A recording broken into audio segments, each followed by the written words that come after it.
everyone, welcome back. I'm Mama J, and today I'm going to show you how to crochet around your foundation chain. This technique is generally used in patterns for making oval-shaped projects like bags, booties, or baskets. And instead of the traditional way when you work across the row and then you turn your work and then you work across the row, we're not going to do that. We're going to stay on the same side. We're going to work down one end of the chain, and then as we work our way, it's going to pivot and we're going to work down the other side of the chain, and thus working around that foundation chain. So for today's tutorial, I love this yarn. This is something I picked up off of Amazon, and the crochet hook, and I'm going to use a stitch marker to keep track of where I have started and ended the row. All right, so grab your yarn and hook and let's get started. Okay, first we need to make our foundation chain. For this tutorial, I'm going to be chaining 10, so you chain as many as you want or as many as your pattern calls for. Gonna create a slip knot and chain 10.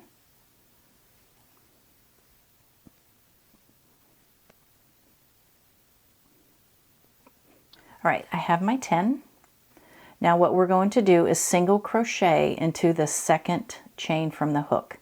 You can work in the front if you prefer, if you're more comfortable, but I'm going to turn it over and I'm going to be working in the back bump of that foundation chain. That just gives a cleaner bottom and smaller gap in the seam line from your crocheting on the top and the bottom of that foundation row.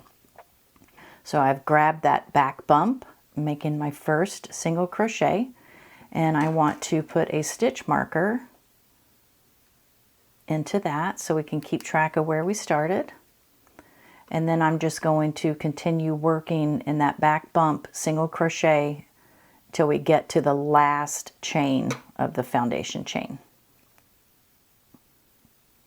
If you have trouble grabbing that back bump, you can always crochet the foundation chain with a bigger hook and then drop down to the size hook that your yarn calls for when you're actually doing the rows.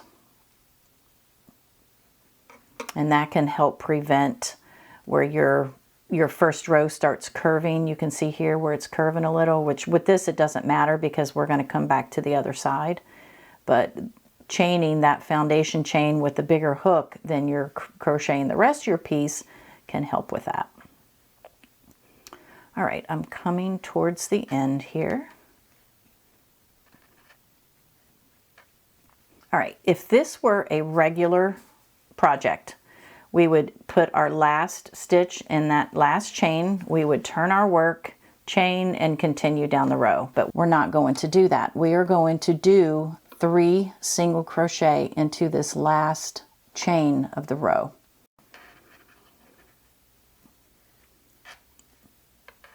Three single crochet. There's 1, 2,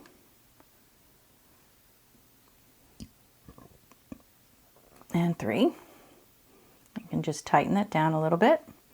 All right, so now we're going to come back.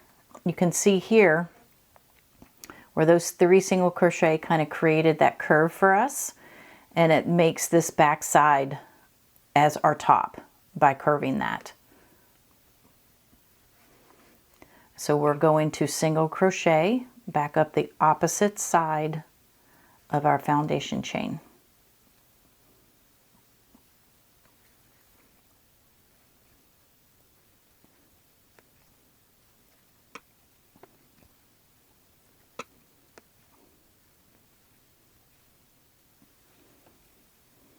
All right, we are at the end. I'm just going to single crochet into this last chain of the foundation chain.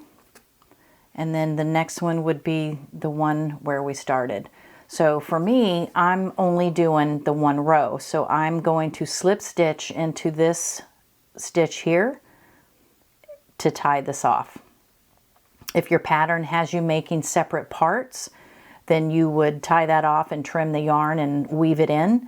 But if you're making one solid piece, then your pattern probably either has you continuing for another row, or it's going to work into the rest of that piece to make the height of the bag or whatever it is that you're doing.